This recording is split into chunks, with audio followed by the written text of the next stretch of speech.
Anda menyaksikan Kompas Bisnis bersama saya Breman Atenaya. Saudara Menteri Keuangan Purubaya Yudi Sadewa merombak arah kebijakan fiskal atau postur APBN 2026. Target pendapatan dan belanja naik, dampaknya defisit APBN juga ikut naik. Menteri Keuangan Purubaya Yudi Sadewa belum berhenti memberikan gebrakan. Berbagai manuver dilakukan untuk mencapai target pertumbuhan ekonomi yang diinginkan Presiden Prabowo Subianto. Arah APBN 2026 pun dirombak total. Setelah memindahkan uang negara ke perbankan, Purubaya menaikkan angka yang ada dalam postur APBN, mulai dari pendapatan negara, belanja pemerintah, pusat dan daerah. Yang paling terlihat dari perombakan ini adalah dampaknya ke defisit APBN yang naik dari era Sri Mulyani 2,48% jadi 2,68% PDB. Menteri Keuangan Purubaya mengklaim perubahan ini tidak berbahaya bagi keuangan negara. Untuk daerah, iya. Sesuai dengan apa masukan dari daerah. Untuk kita itu penting karena untuk dalam jangka pendek untuk menjaga stabilitas sosial dan politik daerah. Dan walaupun total dana daerah yang turun dibanding tahun lalu, cuma ada 1.300 triliun belanja pusat yang dibelanjakan di daerah. Jadi manfaat ke daerahnya nggak akan berkurang. Artinya dominasi pergerakan ekonomi daerah, Pak Menteri boleh diulang Pak, APBN ke daerah nggak berkurang. Apalagi nanti saya akan paksa dan monitor belanja daerah jangan sampai terlambat seperti sebelum-sebelumnya. Yang buat defisitnya Pak? Yang defisitnya tadi? Defisitnya Pak? 2,68% kan? Itu apa nanya apa bahaya apa enggak? Itu nggak apa-apa, itu masih di bawah 3% dan diperlukan untuk nanti menciptakan pertumbuhan ekonomi yang lebih cepat. Jadi nggak usah sampai tetap hati-hati. Badan Anggaran DPR sementara ini sepakat dengan rencana Menteri Keuangan dan berencana membawanya ke rapat paripurna. Postur APBN yang disepakati dalam Badan Anggaran, sebagaimana saya sampaikan tadi, yang pertama penerimaan negara dari 3.147 menjadi 3.153, artinya ada kenaikan kebutuhan terhadap transfer daerah besar. Maka terjadi penyesuaian terhadap apa? Terhadap defisit. Defisit yang awalnya diperkirakan 2,48, kita sepakati bersama pemerintah dan Badan Anggaran DPR menjadi 2,68. Sebelumnya, Presiden Prabowo Subianto ambisius menekan defisit APBN hingga mencapai titik nol di tahun 2027 atau 2028. Caranya, efisiensi belanja. Kami akan terus melaksanakan efisiensi sehingga defisit ini kita ingin tekankan sekecil mungkin. Dan adalah harapan saya, adalah cita-cita saya untuk suatu saat, apakah dalam 2027 atau 2028, saya ingin berdiri di depan majelis ini, di podium ini, untuk menyampaikan bahwa kita berhasil punya APBN yang tidak ada defisitnya sama sekali. Dalam 2 pekan terakhir, setidaknya ada 5 gebrakan Purubaya sebagai Menteri Keuangan. Yang pertama, tarik uang di BI pindah ke Himbara 200 triliun rupiah, menaikkan defisit APBN ke 2,68%, kebijakan tarif cukai rokok dan berantas rokok ilegal, menolak teks amnesti berulang, tarik dana MBG yang nganggur, dan patroli ke kementerian. Langkah atau taktik Menteri Keuangan Purubaya ini akan menjadi penentu arah disiplin fiskal Indonesia 2026. Jika mulus, tidak hanya ekonomi yang bergerak, tetapi kepercayaan investor terhadap Indonesia. Zevanya Situmeang, Muhammad Zamzari, Kompas TV, Jakarta.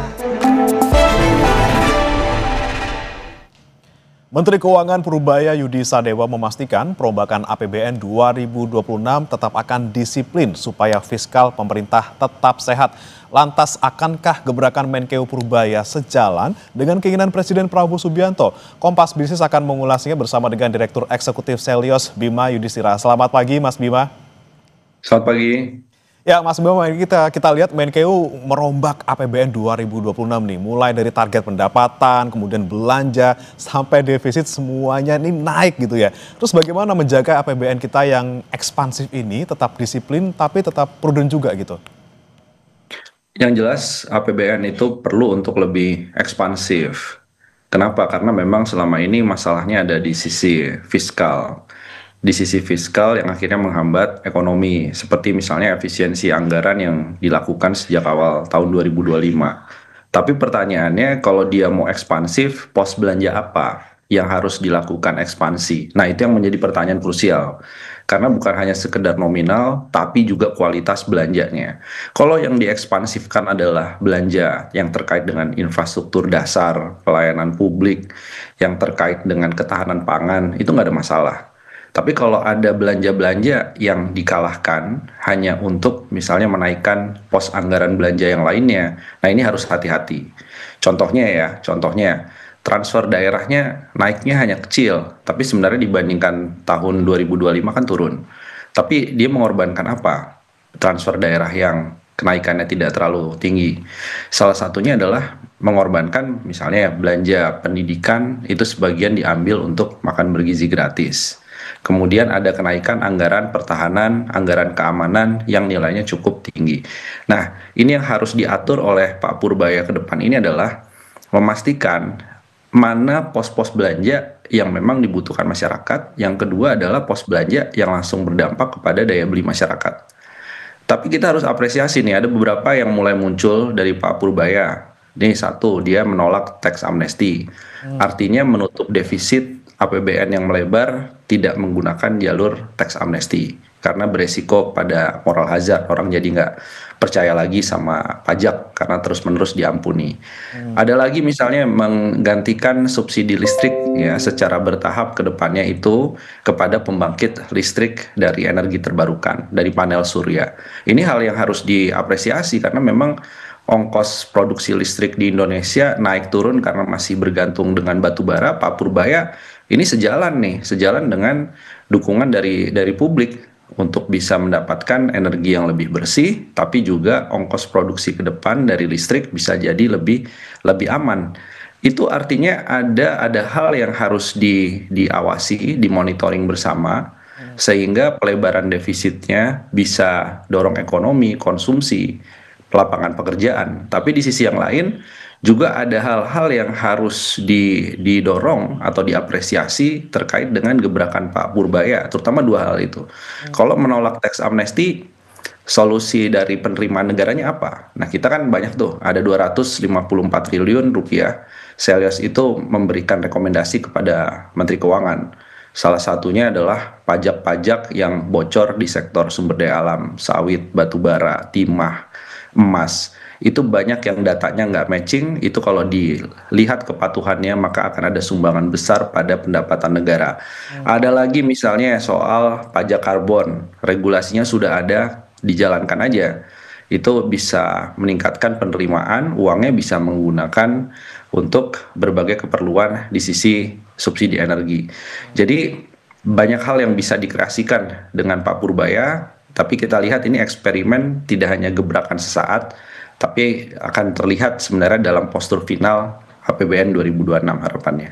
Oke. Kalau kita bicara soal tadi pos belanja, Mas Bima, kan ada satu yang menjadi fokus dari Pak Purbaya juga ini soal transfer ke daerah yang naiknya dari 650 sampai ke 693. Ini menurut Anda cukup besarkah? Signifikankah kenaikan ini? Kemudian efek gulirnya ke pertumbuhan daerah seperti apa? Apakah cukup, Mas Bima?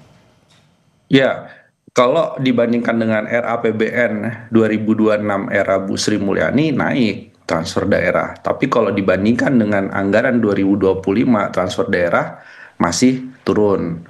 Jadi artinya yang harus di top up lagi memang transfer daerah.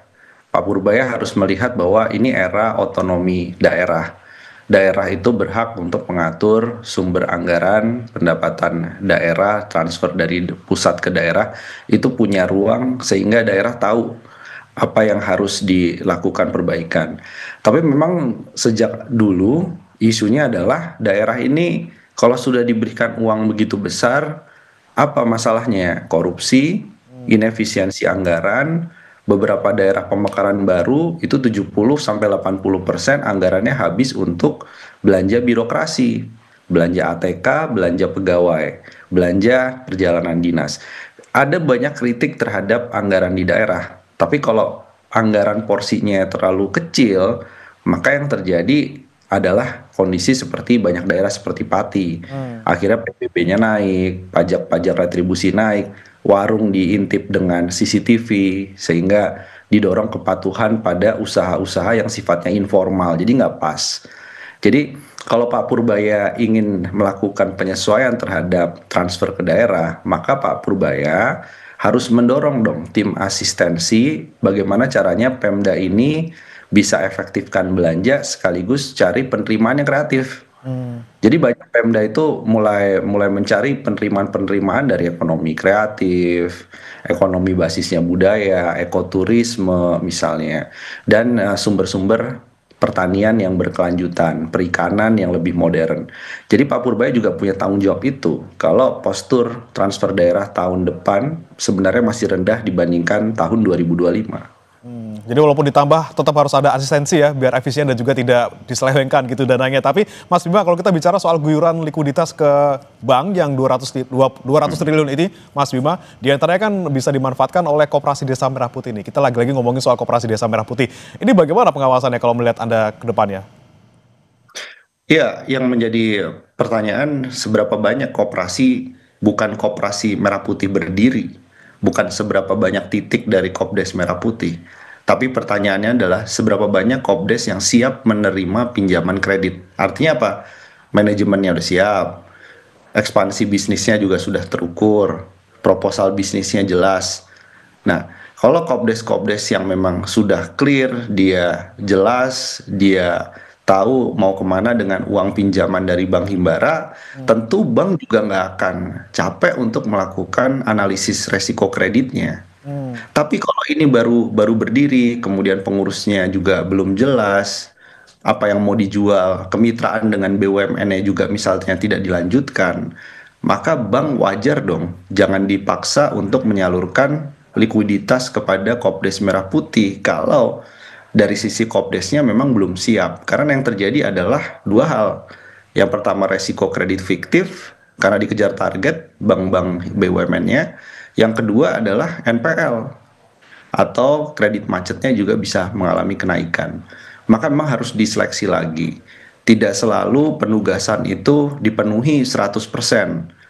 Karena ini adalah rezimnya perbankan, di situ ada dana deposito dari masyarakat, dana simpanan dari pelaku UMKM, maka harus menyalurkan betul-betul pinjamannya ke sektor yang produktif. Kalaupun uangnya dari likuiditas dari pemerintah, itu adalah pajak kita bersama.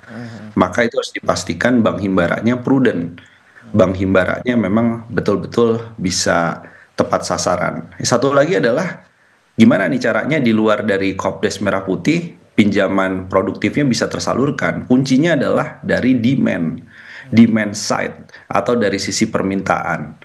Maka yang harus didorong adalah belanja produktif, kemudian pajaknya juga perlu ada relaksasi ke kelompok menengah ke bawah, sehingga permintaan itu nanti akan bilang ke Bank Himbara, udah deh Pak, saya bantu untuk bisa mendapatkan pinjaman, saya calon debiturnya, karena memang saya butuh 5 bulan ke depan mau buka 5 cabang atau 10 cabang toko.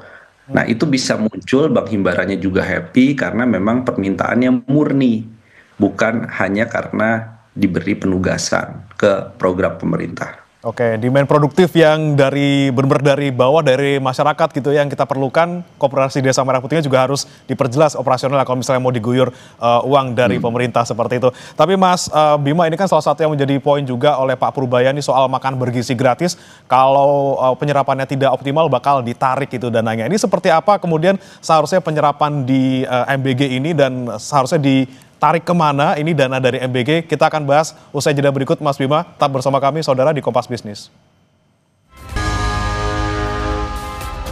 Kembali bersama kami di Kompas Bisnis, saudara, dan kita masih bergabung dengan Direktur Eksekutif Selyos Bima Yudhistira dan masih membahas terkait dengan perombakan RAPBN 2026 yang dilakukan oleh Menteri Keuangan. Mas Bima, kita bicara soal makan bergizi gratis. Ini Pak Purbaya kan bilang akan kalau misalnya penyerapannya tidak optimal nanti bakal ditarik gitu anggarannya. Nah kemudian Kepala BGN juga diminta nih untuk lapor setiap bulan gitu. Jadi penyerapan yang seharusnya seperti apa di MBG ini dan apakah tepat nanti kalau misalnya tidak optimal dialihkan ke perpanjangan napas bantuan beras? Ya, ini dalam hal ini kita full support Pak Purbaya. Kenapa? Karena pada saat awal MBG, infrastrukturnya, operasionalnya, sampai makanan yang diterima siswa itu kan budgetnya 71 triliun rupiah. Itu di luar dari 100 triliun rupiah yang katanya adalah pencadangan.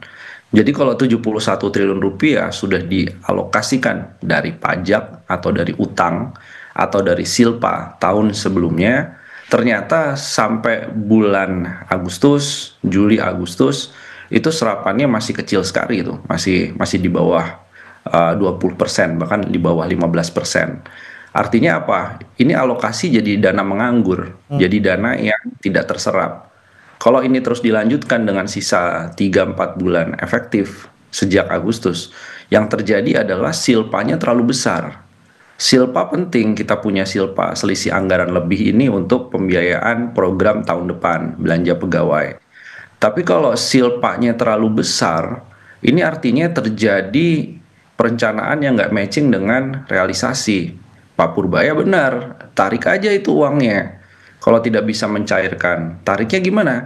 Tariknya dimasukkan ke program-program lainnya. Kalau dari posisi Kepala BGN, apa yang bisa dilakukan? Bisa bilang ke Pak Purbaya, ini kelihatannya kalau sampai ke siswa, dari 10.000 sampai ke siswa itu cuma 7.000 rupiah per porsi, apalagi ada kasus misalnya kasus-kasus keracunan, kasus-kasus yang terjadi pada MBG karena masalah kekurangan dana per porsi itu, kalau begitu serapan yang rendah menjadi serapan lebih tinggi dengan per porsi itu 20.000 rupiah. Bisa nggak begitu Kepala BGN? Kalau itu yang terjadi, siswanya happy. Kenapa? Asal nggak dikorupsi ya. Ini isu yang lain. Tapi kalau ada angka yang naik per porsi, serapannya bisa lebih efektif dan siswanya bisa mendapatkan gizi yang lebih bagus daripada porsi yang ada sekarang. Nah, inilah yang harus dilakukan dua pihak.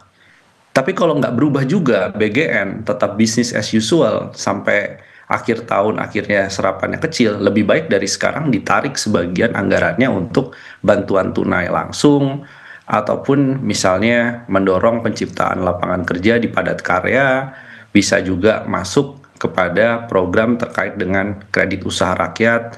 Jadi uangnya itu langsung berputar lebih cepat daripada makan bergizi gratis. Jadi ini yang harus diselesaikan. Sebenarnya sih nggak perlu bicara ke publik ya, Pak Purbaya. Ya cukup panggil Kepala BGN aja kan. Ini mau ditarik atau serapannya lebih bagus. Karena tahun depan dengan 335 triliun rupiah MBG yang mengambil dana pendidikan dengan kondisi kinerja sekarang, maka tahun depan terlalu besar. Lebih baik Pak Purbaya ambil tahun depan anggarannya untuk makan bergizi gratis, balikin lagi aja ke pendidikan. Kira-kira begitu. Oke, jadi jangan sampai anggaran yang raksasa ini kemudian malah jadi utang sia-sia karena tidak terserap gitu ya Mas Bima ya. Kemudian kita bicara soal defisit nih Mas Bima, Presiden saat nota keuangan kan bilang yakin gitu defisit bisa 0%. Tapi Menkeu malah naikin di RAPBN 2026 jadi 2,68 gitu ya, masih di bawah 3%. Tapi seperti apa nih Mas Bima melihatnya? Mana yang bakal jadi acuan market? Ini omongannya Pak Prabowo atau omongannya Menkeu ini?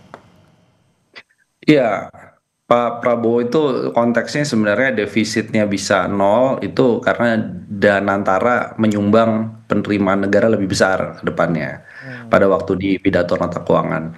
Sementara yang real dilihat bahwa defisit 0% belum ada hilalnya nih, belum ada tanda-tandanya. Karena di 2026 defisitnya justru mengalami pelebaran menjadi 2,6% lebih.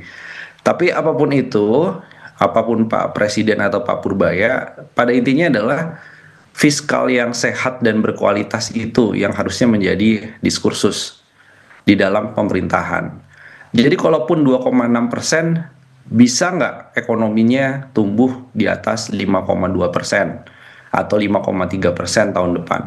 Bisa nggak sektor pekerja formalnya itu semakin banyak porsinya dibandingkan pekerja di sektor informal? Bisa nggak upah rata-rata masyarakat itu naik? ketimpangannya menurun, kemiskinannya menurun lebih cepat. Nah, itu yang penting adalah outputnya, deliverable-nya.